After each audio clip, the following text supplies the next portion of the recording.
आता सुरू होत आहे देशातील सगळ्यात मोठा खटला आपकी अदालत रजत शर्मान सोबत।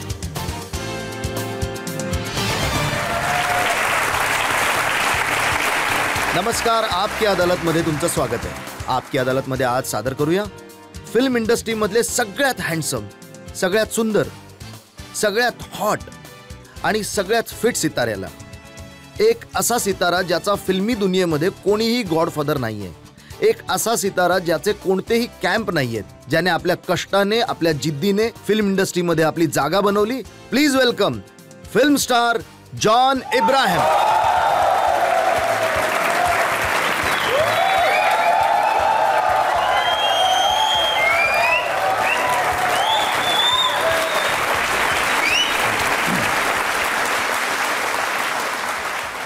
जॉन, आजचा विशेष खटला सुरू करू। याआधी आपकी अदालत मध्ये आजच्या जज विशेष करून आपण आमंत्रित केलंय हिंदुस्थान टाइम्सच्या सिटी एडिटर सोनल कालरा यांना आपकी अदालत मध्ये आजच्या आपल्या जज म्हणून।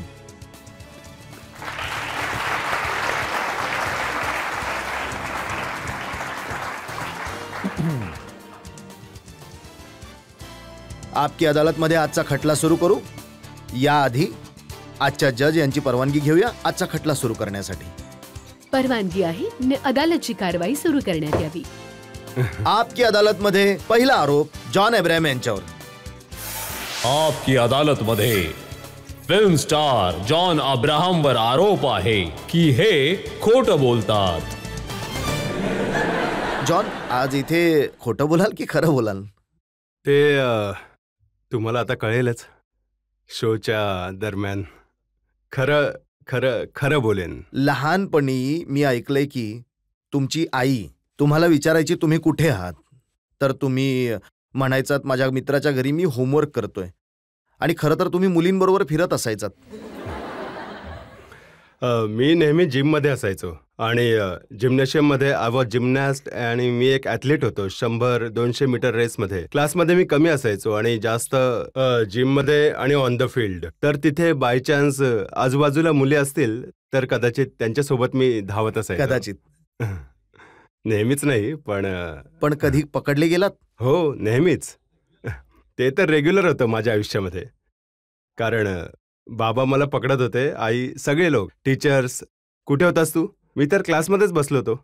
कुठे होतास? नाही, नव्हतास तू क्लासमध्ये? फटकन एक थोबाडीत, हो मी क्लासमध्ये नव्हतो। So I have learn the hard way. पण हे खरं आहे की खऱ्या आयुष्यामध्ये तुम्ही ममाज बॉय आहात? म्हणजे अगदी पूर्णपणे मी मान्य करतो, आणि आपले जे सगळे यंगस्टर्स आहेत मी त्यांना हेच सांगू इच्छितो की there is nothing more important than family. Family सगळ्यात इम्पॉर्टंट गोष्ट आहे लाईफमध्ये, आणि आई आणि बाबांची काळजी घेणं सगळ्यात इम्पॉर्टंट गोष्ट आहे। So just take care of your mom and dad. आणि मम्माज बॉय यासाठी आहे कारण आई मला भरवते, आणि आई पारसी आहे, म्हणजे जोरास्ट्रियन, तर गुजरातीमध्ये बोलते की मी काबूल एक्सप्रेससाठी अफगाणिस्तानमध्ये गेलो होतो, आणि तिथे तालिबानचा थ्रेट होता माझ्यावर की त्यांनी मला मारण्याची धमकी दिली होती। आणि तिथे आई मला फोन करून विचारते की भोनू खादू म्हणजे तुझं जेवण झालं का? तर मी म्हटलं, आई, इथे मी मरायला आलोय, कसं काय खाऊ? So mother just love feeding, आणि मला खाल्ल्याने खूप चांगलं वाटतं। I love eating my food. बरेचसे तुमचे सिनेमे जे हिट झालेत, हो, गरम मसाला, धूम, दोस्ताना, हे सगळे, न्यूयॉर्क, चांगले सिनेमे, चांगली ऍक्टिंग तुम्ही केली, पण हे सगळे मल्टी स्टारर होते। हो, म्हणजे बाकी स्टार्सवर डिपेंड्स होते। हो। मग तुम्हाला कधी वाटलं नाही की जॉन इब्राहिमने, ऍक्टरने सोलो फिल्म केली पाहिजे स्वतःची? हो, जिस्म जी माझी पहिली फिल्म होती ती एक सोलो फिल्म होती, पण that also work because of Bipasha. कारण बिपाशा त्यावेळची मोठी स्टार होती त्यावेळची, आणि सिनेमा चालला तो तिच्यामुळेच। पण याचा अर्थ असा नाही की मी फक्त कमर्शियल पिक्चर्स करणार आहे। I am going to do different kinds of films. मी सगळं काही अटेंड करणार आहे, आणि I believe that I am a solo commercial hero, आणि झुटा इसाई is a step in the direction. तर मी प्रयत्न करणार आहे की माझं जे ऑडियन्स आहे एक जॉन इब्राहिम फिल्मसाठी यावी, आणि I hope they enjoy the film and watch John Ibrahim film. प्रयत्न हाच आहे, आणि त्यात काही ऑडियन्सची तर अडचण आहे। ऑडियन्स तुम्हाला हिरो समजते, चार्मिंग हिरो समजते, पण जेव्हा तुम्ही हिट होत असता तेव्हा तुम्ही फिल्म करता धूम, ज्यामध्ये तुम्ही विलन बनलेले असता. रेस 2 त्यामध्ये सुद्धा मी विलन आहे. So I think the bad boy image really work sometimes. The audience like that little थोडा अतरंगी बॅड बॉय. हो, पण लोक तर तुमच्यावर खूप प्रेम करतात. लोक तुम्हाला एक हिरो म्हणून बघू इच्छितात. हो, प्रयत्न करू आम्ही पण ते आणि जेव्हा प्रयत्न करता तेव्हा तुम्ही अभिषेक बच्चन बरोबर किसिंग सीन करण्यामध्ये लागलेले असतात. त्यावेळेस जेव्हा आम्ही लोकांनी तो सीन केला होता, किती रिटेक्स झाले त्याचे 17 किंवा 18 रिटेक्स झाले. आणि त्याचं कारण असं की आम्ही लोक जवळ येत होतो आणि असे करत होतो आम्ही लोक, आणि सगळे लोक म्हणजे सेटवर जितके लोक होते ते बघत होते की हे करतील तर काय करतील हे लोक, हे असं the finally we turn our heads and do that scene. पण शूटिंगच्या दरम्यान खूप मजा आली. पण ऍक्टिंग तुमचं पहिलं प्रेम नव्हतं कधीच. हो, तुम्हाला फुटबॉलर बनायचं होतं. हो, मी डिव्हिजन फुटबॉल खेळत होतो क्लबसाठी. आणि त्यावेळेस मला एक ऑप्शन मिळाला होता लाईफमध्ये की एकतर मी नॅशनल टीमसाठी खेळू किंवा MBA करू. तर मी फुटबॉल सोडलं आणि मी MBA केलं. MBA नंतर मी एक रँक होल्डर होतो. I topped in my university आणि त्यानंतर मी कामाला लागलो. तर लोकांना वाटलं की खूपच इंटेलिजंट आहे, हा स्मार्ट आहे, इंटेलिजंट आहे. पण जेव्हा मी मॉडेलिंग सुरू केलं, then I realise how models are treated. म्हणजे duffer, they are treated like duffers, they are dumb. तर तिथे मला थोडं एक झटका लागला की असं कसं ट्रीट करू शकतात यार. I mean we have studied, educate आहोत, पण एक मेल मॉडेलची एक इमेज असते की फक्त गुड लुक्स, फक्त बॉडी आणि काही नाही. जे तुम्ही सेक्सी असल्याबद्दल बोलताय, माझ्या हिशोबाने I think what is really sexy about a guy or girl is that he is a knowledgeable. कारण लुक्स आज आहेत उद्या नाही आहेत. हे सगळं ट्रान्झिशन आहे. सो पण जी तुमची पूर्ण इमेज बनली आहे ती तुमच्या लुक्सच्या मुळेच बनली आहे. आणि हे कदाचित जनतेला आज पहिल्यांदाच कळलंय की तुम्ही खूप शिकलेले सुद्धा आहात. हो हो हो हो. या संदर्भात काही आरोप आहेत माझ्याकडे. आपण एका ब्रेकसाठी थांबूया आणि ब्रेक नंतर आपकी अदालतमध्ये जॉन अब्राहमवर जनतेचा खटला असाच सुरू राहील. आणि 5 मुली हात आत घालतात आणि 10 हात आतमध्ये आहेत. तर जर मी हल्लो तर कदाचित दे वुड स्क्रॅच. तर मी असाच उभा राहतो की जोपर्यंत त्या लोकांना जे काही ॲप्स, जे काही फील करायचंय ते फील करा, बस, काही नाही. Welcome back. आपकी अदालतमध्ये आज आपण खटला चालवत आहोत फिल्म स्टार जॉन अब्राहमवर. आपकी अदालतमध्ये पुढचा आरोप. आपकी अदालतमध्ये फिल्म स्टार जॉन अब्राहमवर आरोप आहे की हे आपल्या शरीर सौष्ठवाच्या प्रेमात आहे. जॉन, तुम्ही म्हणत होतात की तुम्ही खूप शिकलेले आहात, तुम्ही टॉप केलं होतं. पहिल्यांदा माहीत पडत आहे, कारण आतापर्यंत आम्ही हेच ऐकलं की जॉन अब्राहम म्हणजे sexy look, best body, fittest star. आणि काही लोक हे देखील म्हणतात की जॉन अब्राहम फक्त बघण्याची आणि दाखवण्याची गोष्ट आहे. हो, ते तर दोस्तांना मध्ये ते माहित नाही का. पण देर इज अ कॉन्स्टंट आहे की मी बॉडीवर जास्त लक्ष देत असतो. कारण माझं असं म्हणणं आहे की सिनेमा हा एक व्हिज्युअल मीडियम आहे आणि जर तुमची बॉडी चांगली आहे आणि तुम्ही फिट आहात तर यामध्ये काही वाईट गोष्ट नाही आहे. मला वाटतं हे खूप इम्पॉर्टंट आहे की तुम्ही फिट असणं. आणि जर यामुळे आपली जी जनता आहे त्यांना एक प्रोत्साहन मिळेल की you can workout, you can be fit, तर यामध्ये काही वाईट नाही आहे. तुमची बॉडी बघून लोकांना प्रोत्साहन मिळत असेल, पण तुम्हाला कोणामुळे प्रोत्साहन मिळालं? आपल्या देशामध्ये, हिंदुस्थानमध्ये I think 90% of kids have gone to the gym because of Salman Khan. ते एक आयडल होते सगळ्यांसाठी. माझा आयडॉल एक होता, तो सिल्वेस्टर स्टेलॉन होता. कारण मी रॉकी पाहिला होता त्यावेळेस. आणि रॉकी पाहिल्यानंतर मला वाटलं की this guy has great body आणि मला एक अशी बॉडी हवी, थोडी जास्तच हवी होती. मी म्हटलं I want to work toward that kind of body. कारण आमच्या इंडस्ट्रीमध्ये मला एक प्रोटोटाईप नाही मिळाला जे कपडे योग्य पद्धतीने घालत असेल. त्यावेळेस jeans, T shirt, there is no proper style icon with good body. तर मी नेहमी असं समजत होतो की जर फिल्म इंडस्ट्रीमध्ये आलो आणि जर मला एक रोल मॉडेल बनायचं असेल तर हे खूप महत्त्वाचं आहे लोकांना सांगणं की have a good body but have the right habits. Habits खूप गरजेचे आहेत. कारण एक बॉडी कोणी बनवू शकतो, पण कोणत्या प्रकारे बॉडी बनवायची आहे ते खूप गरजेचं आहे. No shortcut. ना कधी मी सिगरेट ओढत ना दारू.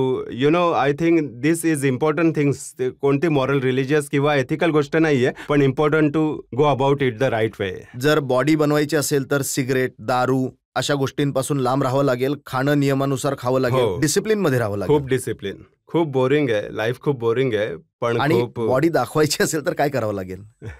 दोस्ताना करावं लागेल. इट्स लाईक ॲक्च्युली मला जनतेला असं सांगायचं आहे की I am actually very shy.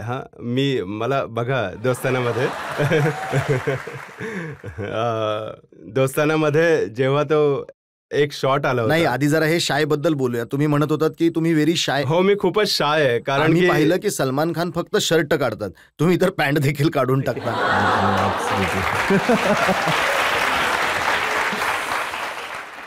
मी खूपच कम्फर्टेबल आहे माझ्या बॉडीमध्ये. I am also very shy. Me generally जेव्हा लोक बोलतात अरे शर्ट काढा, ते मी नाही करू शकत कारण मी खूपच शाय आहे. पण माहित नाही. पण दोस्तानामध्ये तर पूर्ण फिल्म मध्ये येल्लो अंडरवेअर मध्येच होतात तुम्ही.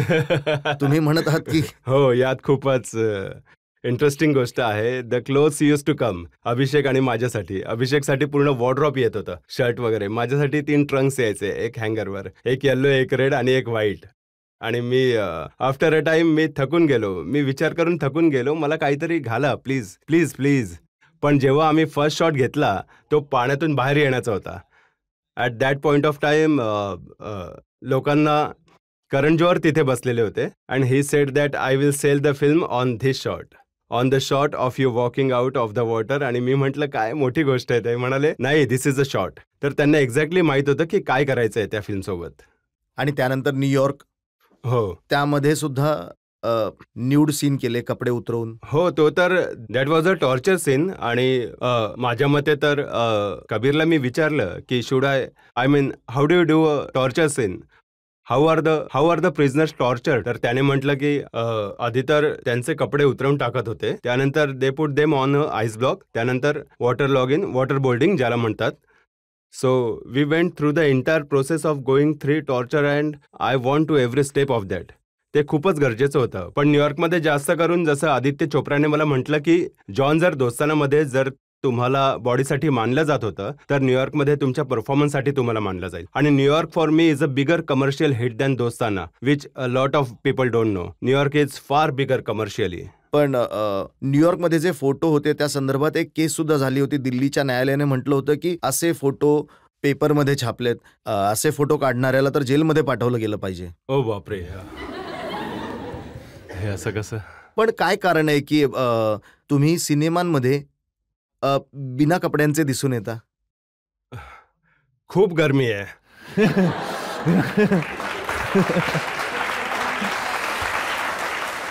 मला वाटतं एक इमेजच अशी बनून जाते की हिज बॉडी. पण मी I don't want to apologetic about the body. मी अपोलॉजॅटिक नाही आहे की अरे यार मी काय करू, सॉरी, असं तसं. पण जितकंही होऊ शकेल मी या गोष्टीवर कॉन्सन्ट्रेट करतो की जनतेला एंटरटेन करू आणि परफॉर्मन्सेस चांगले देऊ. कपडे काढून एंटरटेन करू. झुटाई सईमध्ये एक सीन आहे जिथे मी शॉवरमधून बाहेर येतोय आणि अब्बास टायरवाला एकदम सायको झाले आहेत. नाही यार, मसल्स नाही दिसले पाहिजेत. तर जो साबणाचा जो तो फोम होता, he went and covered every muscle like that पूर्ण कव्हर करून टाकलं. ते म्हणाले अरे तिकडे ॲप दिसत आहेत, कव्हर करून टाका. So we cover the entire thing. तर कॉन्सन्ट्रेशन हेच आहे की चांगले सिनेमे करायचे. हे मी मानू शकतो की चांगले सिनेमे आहेत. डायरेक्टरची डिमांड असते, ते असे रोल तुम्हाला देतात की एक इमेज बनली आहे. पण जेव्हा तुम्ही फोटोशूट करता, आता काही फोटो माझ्याजवळ आहेत. हे दोस्तानाचा फोटोशूट आहे. अच्छा. हो. आणि हे कोणतं फोटोशूट आहे? एक सेकंड. John Abraham. नाही, ही तर अभिषेक बच्चनची बॉडी आहे. अच्छा. चांगला आहे.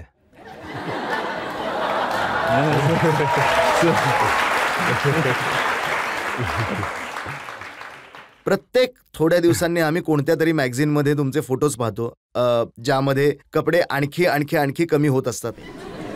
मी सगळं काही केलंय आयुष्यामध्ये रजतजी. I have done everything as I was suppose to do as model. आणि फिल्म्समध्ये मला असं वाटलं की या लिमिटपर्यंत पोहोचलोय. मला वाटतं दोस्ताना इज द लिमिट नाव. यापेक्षा जास्त तर it will be more the kind of film नाव. लेहंगा घालून सुद्धा तुम्ही काम हो केलं. हो. It was meant for a female model, पण मला घातला गेला होता lehenga. And I actually walked in to a lehenga to the edge of the ramp. आणि जी ऑडियन्स होती समोर जे असे बसलेले आहेत, त्यांनी पाहिलं आधी, त्यांनी टाळ्या वाजवल्या. यु नो, ते असे शॉकवाले जे एक्सप्रेशन येतात ना, दे वर शॉक्ड की हा वेडा माणूस आहे, हा काय करतोय असा रॅम्पवर. आता एक बातमी मी वाचली की जॉन अब्राहमने आपल्या बटचा इन्शुरन्स करून घेतलाय, तोही 10 करोड रुपयांचा. डेफिनेटली इन्शुरन्सचे फिलर्स नक्की आले, where they have spoken about ensuring. पण हिंदुस्थानमध्ये असं नाही होत की तुम्ही बॉडी पार्ट इन्शुर करू शकता. नाही होत असं. तर जनतेला विचारूया की त्यांना काय वाटतं तुमच्या या अशा प्रकारच्या रूल्स बद्दल, ज्यांना प्रश्न विचारायचे आहेत. अभिषेक बच्चनला किस केल्यानंतर तुम्हाला कसं वाटलं? हो, थोडं पोकी, कारण की त्याचे पण थोडे जास्त स्टबल आहेत. पण रिअल लाईफमध्ये आम्ही लोकांनी किस नाही केलं. जस्ट सांगतोय मी तुम्हाला. तुम्ही म्हणत आहात की दाखवलं असं गेलं होतं, पण खरं तर किस नव्हतं खरं तर केलं. किस नव्हतं केलं. To kill the fun, it's not a real kiss. कारण की मला वाटतं त्यासाठी खूप गट्स पाहिजेत आणि विषय पण असा. पण तुम्हाला गे आयकॉन म्हटलं जातं. हो, माझ्यासाठी मला प्रामाणिकपणे वाटतं की ही चांगली गोष्ट आहे, ही वाईट गोष्ट नाही आहे. कारण जर एक गे सोसायटी आहे आणि जर ती पसंत करते, तर मला वाटतं त्यात काही चुकीचं नाही आणि आपण त्यांच्या फिलिंगचा आदर करतो. तर मला वाटतं इट्स पण ॲब्सोल्युटली जेव्हा ओके. तुम्ही गर्दीमध्ये जाता, तर मी ऐकलंय की तुम्हाला ट्रीट सुद्धा मुली असं करतात जसं की. हो, असं होत असतं नेहमी. कारण मला वाटतं मुली खूप ब्रेव्ह आहेत आता. मुलांपेक्षा जास्त I think girls are very strong and brave. आणि जेव्हा ते लोक हक करायला येतात, कित्येकदा त्यांचे हात टी शर्टच्या आत वगैरे जातात, त्यांचे हात. आणि जेव्हा 5 मुली हात आत घालतात, तेव्हा 10 आत असतात. आणि जर मी जरा हल्लो तर कदाचित दे वूड स्क्रॅच. तर मी असाच उभा राहतो की जोपर्यंत त्या लोकांना जे काही ॲप्स वगैरे जे काही फील करायचं ते फील करा. पण मला स्क्रॅच नका करू. तर इट्स स्वीट. पण मला चांगलं वाटतं. It's sweet. हे सगळं खूप चांगलं वाटतं तुम्हाला. चांगलं वाटतं म्हणजे त्यांच्या फिलिंग खूप चांगल्या वाटतात. पण हात आतमध्ये जातो तर ते जरा म्हणजे आता असं पण होतं, कारण हे जे रिसेंटली जो बर्डचं हे जे आलंय, तर जेव्हा पण मी फ्लाईटमधून प्रवास करतो, तर एअर हॉस्टेसेस आणि स्टुअर्ड जे पण लोक फोटोग्राफसाठी बोलतात, तर आय गो इन द ॲली, जिथे जाऊन मी खेचतो. जेव्हा पण जनता मागते, मी कधीही नाकारत नाही. पब्लिकसोबत मी कधीही नाही बोलत नाही. सगळ्यांसोबत मी फोटो काढतो. तर आधी हात इथे टाकत होते, आता इथे टाकतात. असं आणि असं इट्स स्ट्रेंज. पण हे खरं आहे की विमानात बसल्याबरोबरच झोपून जाता तुम्ही. हो, तोंड उघडं ठेवून असं. आणि जेव्हा पण मी उठतो, I see the crew members असे असे करत असतात.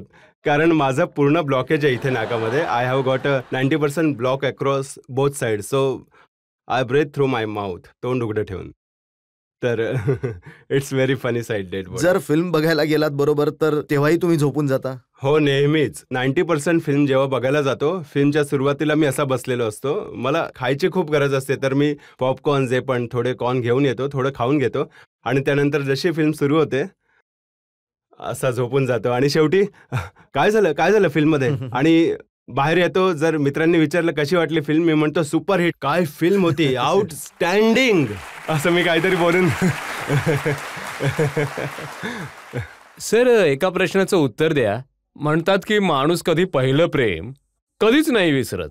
तर काय अजूनही बिपाशा तुमच्या आठवणीत आहे?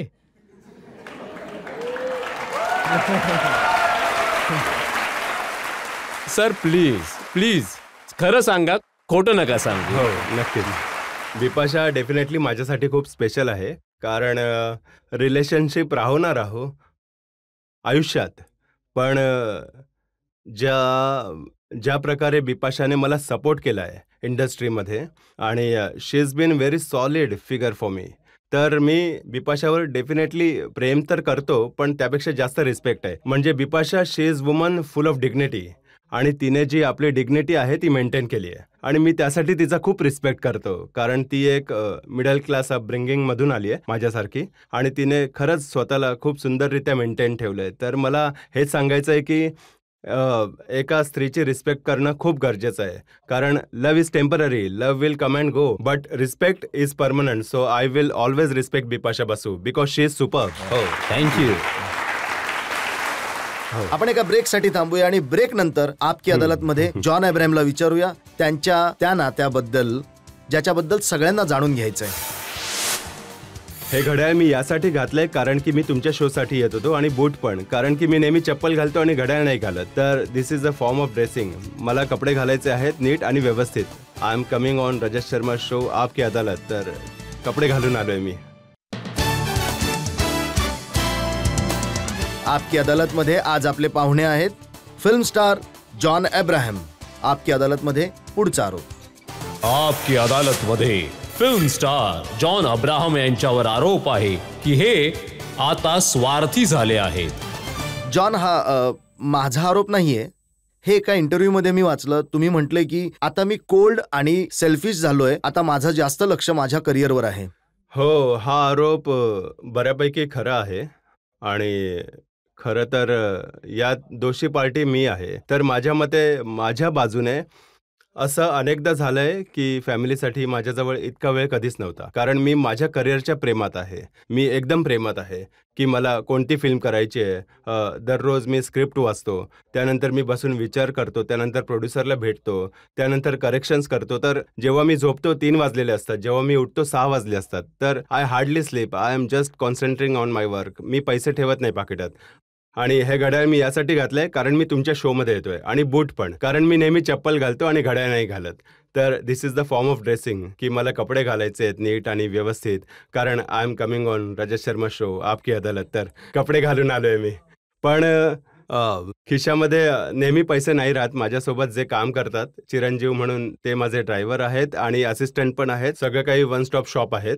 त्यांना मी विचारतो की अरे चिरू, मला 10 रुपये दे ना, मला एक कार्नेशन घ्यायचं आहे, किंवा 4 रुपये दे, मला गुलाब खरेदी करायचं आहे. तर तसं माझं लाईफ चालू होतं. तर उधारीवर I use to sometimes take flowers. सलमानशी तुमची या गोष्टीवरून भांडणं झालेली, ज्या प्रकारची मैत्री कटरीना बरोबर झाली होती? नाही, यामध्ये काहीच खरं नाहीये. या गोष्टीत काहीच सत्य नाहीये. आणि मला हे देखील म्हणायचं आहे की डेफिनेटली सलमान आणि माझ्यामध्ये काही प्रॉब्लेम आहे. पण मला आजच्या तारखेला मला माहिती नाही की काय प्रॉब्लेम आहे. डॅड आणि मॉमने मला इतकंच सांगितलं लाईफमध्ये की बॉस बाळा, काम कर, चांगलं कर आणि तिथून निघून ये. Don't fight with people. It's not important to fight with people.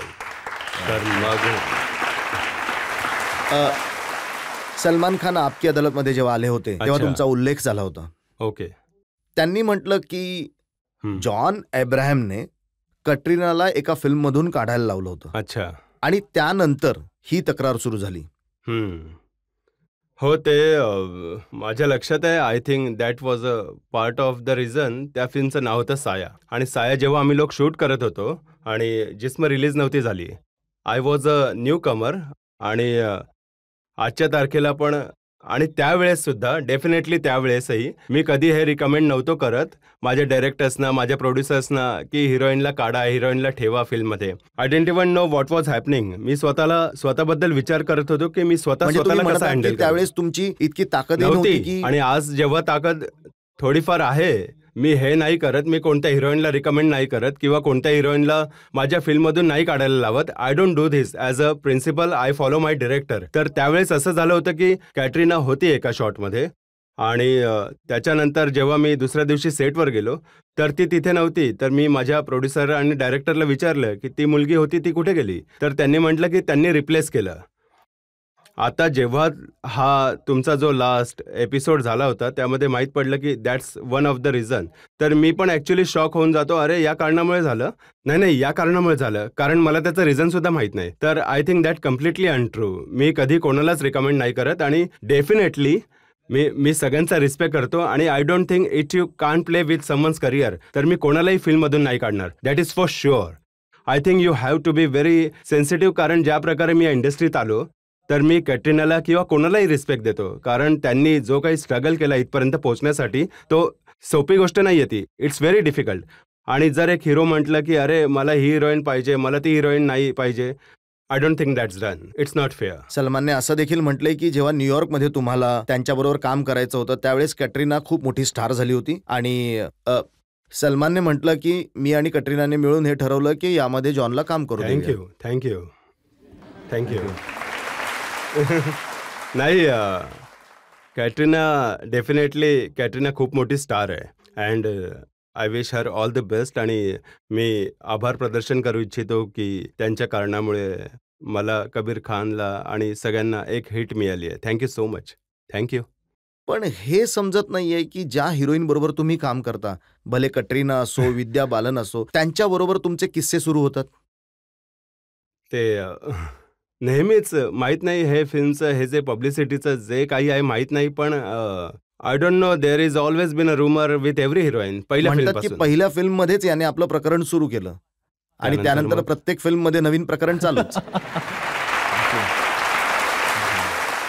पहिल्या फिल्ममध्ये नक्कीच मी चालवलं होतं सॉलिड प्रकरण, पण त्यानंतर कधीच नाही. त्यानंतर just been concentrating on work, की मला कामाशी मतलब आहे, काम करायचं आहे. हिरोईन कोणी असू दे तर काम करा. कॅटरीना, विद्या, कॅटरीना, कोणती हिरोईन असेल, त्यामुळे मला फरक नाही पडत. आणि मध्येच हिरो पण येत असतात, त्यामुळे ते दुसऱ्यांच्या लग्नामध्ये नाचायला जातात तेव्हा हा विचार येत नाही? हो, एक गोष्ट रजतजी, तुम्ही चांगलं हे तुम्ही उचललं, हे नाचण्याचं हे मी कधी देखावा लग्नामध्ये नाही करत. कधी माहीत नाही, प्रिन्सिपली माझ्या डोक्यामध्ये हे असतं की मी नाही केलं पाहिजे हे सगळं. I don't dance at wedding. मी फंक्शनसाठी नाही जात कधी, आणि जितके सारे फंक्शनसाठी मी जातो ते सगळे NGO फंक्शन्स असतात, म्हणजे नॉन प्रॉफिट ऑर्गनायझेशन्स. तर माझे जे एजंट आहेत बोलतात की तू पैसेही नाही कमवत यार, तू नाही कुठे नाचत, ना फिल्म अवॉर्ड फंक्शनमध्ये जात, तू लग्नामध्ये देखील नाचत नाही, तू काय करतोस काय तू? तर मी बोलतो की माझं मेन काम आहे फिल्ममध्ये येणं आणि चॅरिटेबल फंक्शन्समध्ये जाणं, बस. तर कॉलेज स्टुडंट मला बोलवतील तर मी जातो कॉलेज फंक्शनमध्ये, कारण मला कॉलेज स्टुडंट खूप पसंत आहेत, कारण त्यांचे जे विचार आहेत खूप प्रोग्रेसिव्ह आहेत.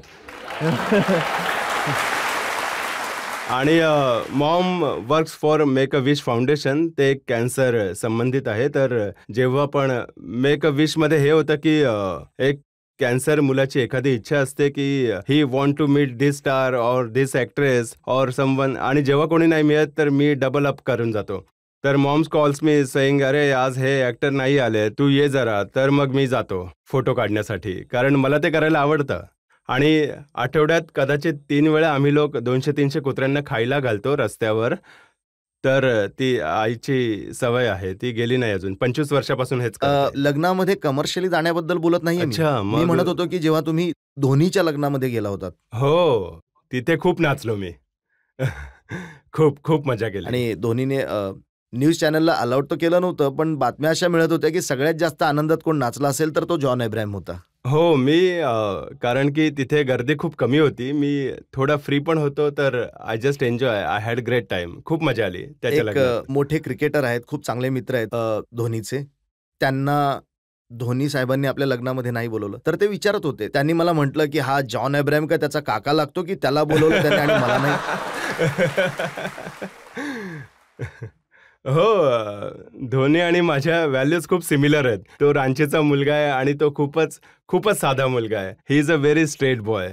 खूपच इमानदार, ऑनेस्ट आहे. आणि मी ऑन रेकॉर्ड सांगू इच्छितो की I think he is, if not the best, one of the best captain of Indian cricket team in the history of Indian cricket. कारण खूपच टेक्निकली आणि स्ट्रॅटेजिक आहे आणि एक फॅमिली मॅन आहे. पण एक गोष्ट आमच्यामध्ये कॉमन आहे, त्याला बाईक खूप पसंत आहेत.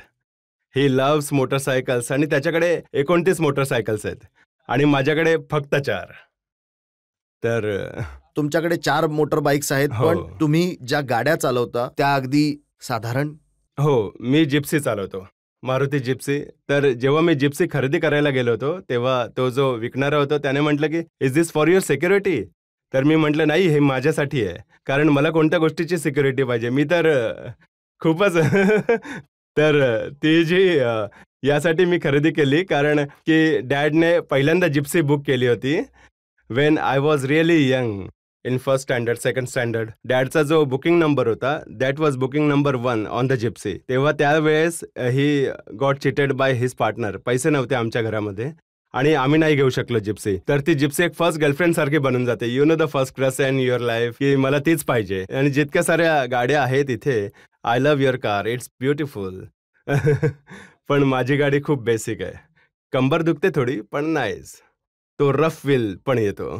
तुम्ही म्हणालात की तुम्ही जास्त वेळ देऊ शकत नाही तुमच्या फ्रेंड्सना किंवा फॅमिलीला, तर त्यासाठी तुम्ही कधी कोणती स्टेप घेता की एखादा वीकेंड त्यांच्या सोबत घालवला? आता मी डॅड मॉमना बाहेर फिरायला घेऊन जातो डिनरसाठी, लंचसाठी प्रयत्न करतो.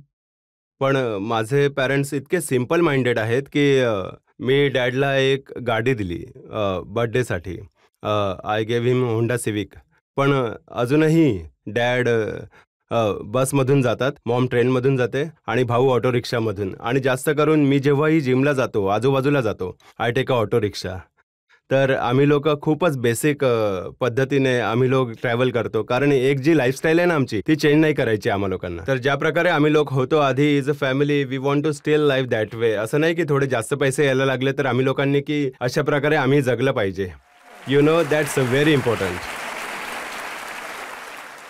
तुम्ही मोठे स्टार आहात, पैसा आहे, फेम आहे, नाव आहे, मोठे सिनेमे आहेत, कमर्शियल सक्सेस आहे, असं असूनही तुम्ही इतकी सिम्पल लाईफ जगत आहात. मला अजूनही आठवत आहे की बँक ऑफ महाराष्ट्रामध्ये माझ्या अकाउंटमध्ये 550 रुपये होते, 550 रुपये होते. जेव्हा मी या इंडस्ट्रीमध्ये आलो जस्ट 550 रुपीज. आणि माझा पगार त्यावेळेस 4800 रुपये होता. आणि I am talking about 2003 when I came to the industry. फक्त 550 रुपये ज्या प्रकारे मी आलो आहे, मला असं वाटतं की जर मी इथून गेलो तर आपल्या जोरावर जाईन, आपल्या जोरावर राहीन. I don't have need a support of anybody else. की जॉन अब्राहम एक इंडिव्हिज्युअल आहे आणि तो कोणाचाही मित्र नाहीये, शत्रू नाहीये, कोणीच नाहीये. तो त्याचं काम करेल आणि निघून जाईल. पण जॉन अब्राहम एक खूपच स्ट्रॉंग इंडिव्हिज्युअल आहे आणि एक रिप्रेझेंटेशन आहे आपल्या जनतेसाठी. कारण मी असं मानतो की आपली जी जास्त करून मेजॉरिटी ऑडियन्स आहे इथे अगदीच माझ्यासारखी आहे. They are all, I am sure they are all middle class. They are all middle class, right? आणि माझ्या मते तरी जर मी एक मिडल क्लास हाऊसहोल्डमधून इथपर्यंत या टप्प्यापर्यंत पोहोचलोय, मला वाटतं की कोणीही करू शकतो. कारण I am sure all the boys and girls must be thinking की जर जॉन इब्राहिम करू शकतो तर आम्ही लोकही करू शकतो. तर I think I want to be that vision for my audience. तर दॅट इज माय रिप्रेझेंटेशन. मला वाटतं की यामुळे लोकांना शिकायला मिळेल. खूप चांगली गोष्ट म्हणालात तुम्ही आणि माझी इच्छा आहे की कमीत कमी यासाठी खूप टाळ्या लोकांनी वाजवाव्या.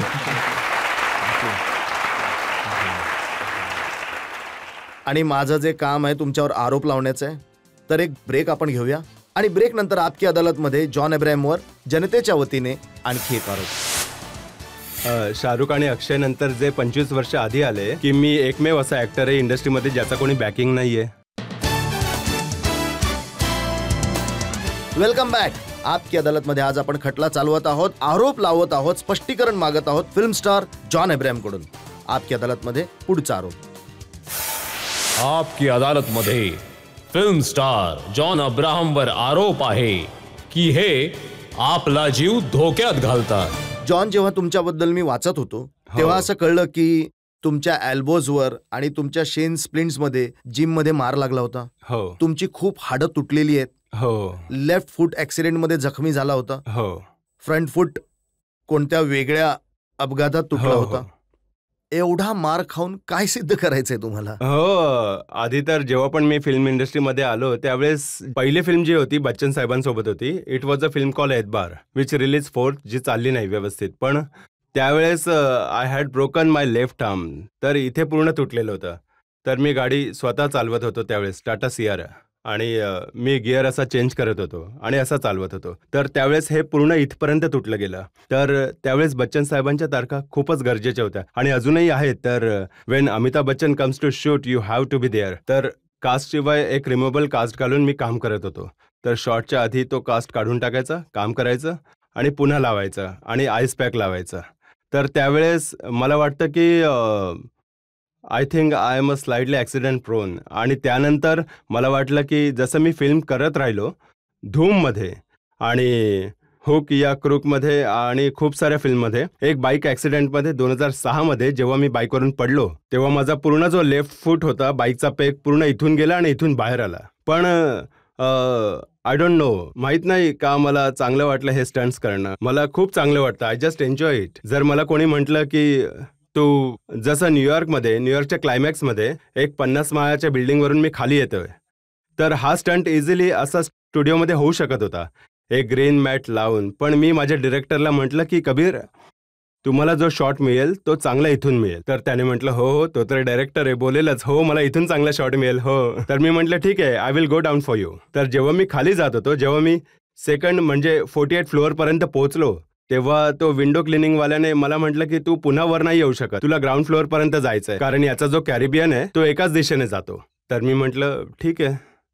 तर मी खाली गेलो. 20व्या माळ्यावर जेव्हा पोहोचलो तेव्हा the presidential election were going on in America 4 नोव्हेंबरला जेव्हा प्रेसिडेन्शियल इलेक्शन झाले होते, तर 3 तासासाठी मी तिथेच अडकलो होतो एकाच जागेवर. आणि मग आय रिअलाइज की हे खूपच कठीण काम आहे, हे नाही केलं पाहिजे. पण अजूनही मला टेनिस एल्बोचा प्रॉब्लेम्स आहे. जर कोणाला माहित नसेल, tennis elbows tendinitis it's a very painful thing. आणि या इथे शिन स्प्लिंट्स आहेत, व्हेरी पेनफुल. तर मी ॲक्च्युली अर्धा हँडिकॅपच आहे. तर ही जी बॉडी मी बनवली आहे खूप मुश्किलीने बनवली आहे. It's taking me a lot of time. पण रिस्क घेण्यापासून तुम्ही अजिबात थांबत नाही नाही, मला चांगलं वाटतं आणि मला हेच वाटतं, आणि हे मी ऑन रेकॉर्ड सांगू इच्छितो, I want to be the next action hero of this country. You know, because I think आपल्या देशामध्ये, आय थिंक अक्षय नंतर I don't think we have a legitimate action hero, a proper action hero. हो, हे तर आम्ही जेव्हा तुम्ही धूममध्ये ज्या प्रकारे बाईक चालवली होती त्यावरूनच सिद्ध केलं होतं की किती ॲक्शन तुम्ही करू शकता. हो. पण ते लोकांनी बघून जर लोक देशातले तरुण मुलं असे बाईक चालवायला लागले तर? हो, मला वाटतं ते एक खूपच चुकीचं उदाहरण आहे. कारण की जेव्हा पण यंगस्टर्स मला बघतात, दे रेज द बाईक आणि विलेज घेतात, तर मी नेहमी थांबून त्यांना सांगतो की हेल्मेट घाला आणि स्लो चालवा. आणि जर तुम्ही मुलीला इम्प्रेस करण्याचा प्रयत्न करत असाल, तर मग इतक्या वेगात गेल्यावरती ती मुलगी तुम्हाला कसं काय बघेल? आता धूम करून तुम्ही गेलात तर यु नो, जस्ट इन धूम स्टाईल, तू हेल्मेट घाल, हळू जा, मुलीसमोर जाऊन बाईक थांबव, हेल्मेट काढ आणि बघ. You know, but don't go fast like an idiot. कारण जितक्या सगळ्या आपल्या तरुण मुली आहेत त्या तेच म्हणतात ना, कोणी इथून फुल स्पीडमध्ये जातोय, म्हणतात की इडियट साला कसा गेला बघ. कोणी चांगलं तर बोलत नाही ना. मुलं पण बोलत नाहीत, की मुलं पण बोलतात की स्वतःला काय समजतोय, जॉन अब्राहम समजतोय का. म्हणजे एकदा माझ्यासोबत सुद्धा असं झालं की मी सिग्नलवर उभा होतो हेल्मेट घालून, आणि I was on my motorcycle like that, आणि कॉलेज स्टुडंट्स माझ्या बाजूला आले आणि हेल्मेट होतं रात्रीचं, कोणी बघू शकत नव्हतं, आणि मला बघून बोलत होतं स्वतःला जॉन इब्राहिम समजतं का.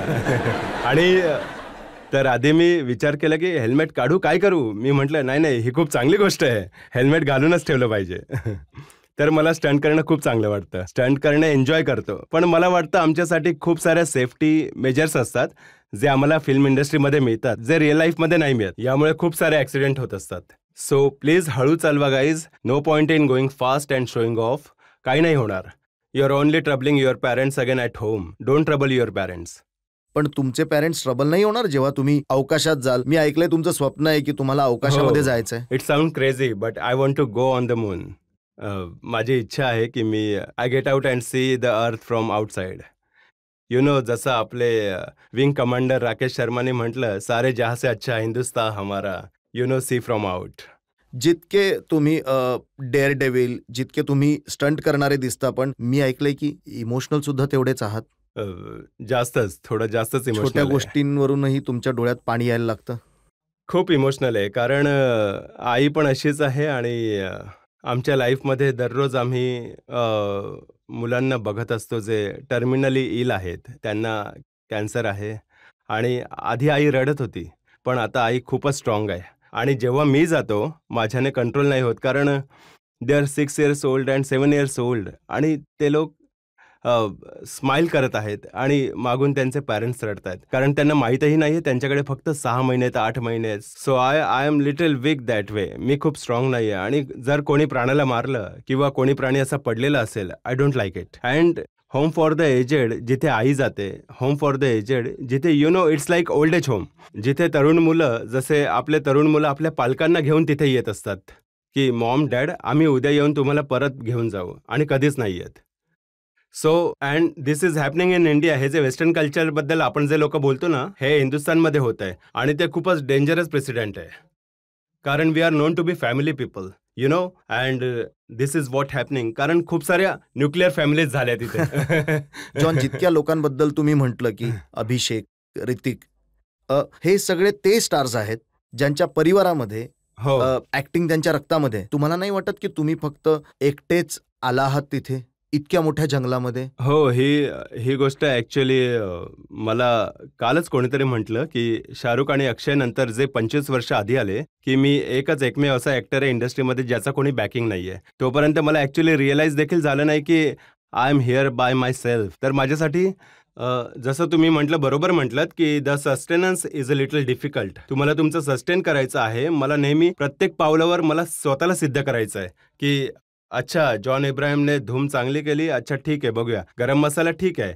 न्यूयॉर्क नाही, वेट आणखी एक बघूया. तर प्रत्येक पावलावर मला नेहमी सिद्ध करावं लागतं. पण त्यामध्ये एक मजेदार गोष्ट आहे. It's good fun. मला वाटतं की बाकी लोकांबरोबर कदाचित परिवार असतील, गॉडफादर असतील, पण तुमच्या बरोबर देशाची जनता आहे. नक्कीच, मी नेहमीच मानतो असं. थँक्यू.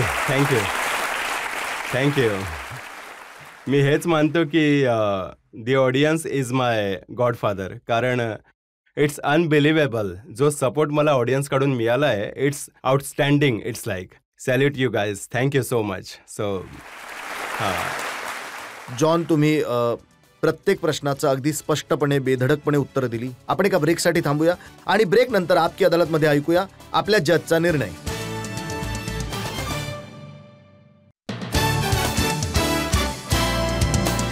Welcome back. आपकी अदालतमध्ये आज आपण जनतेच्या मार्फत खटला चालवला फिल्म स्टार जॉन अब्राहमवर. जॉन अब्राहमला आपण विचारलं त्यांच्या सेक्स अपीलच्या इमेजबद्दल, त्यांना विचारलं त्यांच्या पर्सनल लाईफबद्दल, जॉन अब्राहमला विचारलं त्यांच्या त्या सिनेमांबद्दल जे चालले आणि जे सिनेमे नाही चालू शकले. आपकी अदालतमध्ये आता वेळ झाली आहे आजच्या जज HTCTच्या एडिटर सोनल कालरा यांच्या निर्णयाची. न्यायालयाचं असं म्हणणं आहे की जितक्या समजूतदारपणे जॉन तुम्ही या प्रश्नांची उत्तरं दिली ती कौतुकास्पद होती. काही गोष्टींपासून तुम्ही खूपच हुशारीने बचाव केलात, पण काही आणखी गोष्टींमध्ये तुम्ही खूपच खुल्या मनाने स्पष्टीकरण दिलं. म्हणूनच या आरोपांमधून तुम्हाला मुक्त केलं जातंय. जॉन अब्राहम, तुम्ही खूप चांगल्या गोष्टी सांगितल्या. लोकांना सांगितलं की कसं पॅरेंट्सची काळजी घेतली पाहिजे. तुम्ही लोकांना सांगितलं की कसं त्यांनी आपल्या बॉडीची काळजी घेतली पाहिजे. आपकी अदालतमध्ये जॉन अब्राहमवर या खटल्यानंतर आपल्या शुभेच्छा आहेत. त्यांच्या येणाऱ्या फिल्म्स यशस्वी व्हाव्यात, ते आणखी मोठे स्टार बनावे, आणखी जास्त चांगलं काम करू शकतील आणि जास्त चॅरिटी करू शकतील, लोकांची मदत करू शकतील. आणि सगळ्यात मोठी गोष्ट, जॉन अब्राहम येणाऱ्या पिढींना एंटरटेन करत राहतील, आपल्या स्टारडमला आणखी पुढे नेत राहतील. आजचा शो इथेच संपवत आहोत. पुढच्या आठवड्यात आपली भेट होईल आपकी अदालतमध्ये एका नवीन व्यक्तिमत्वाबरोबर. तोपर्यंत नमस्कार.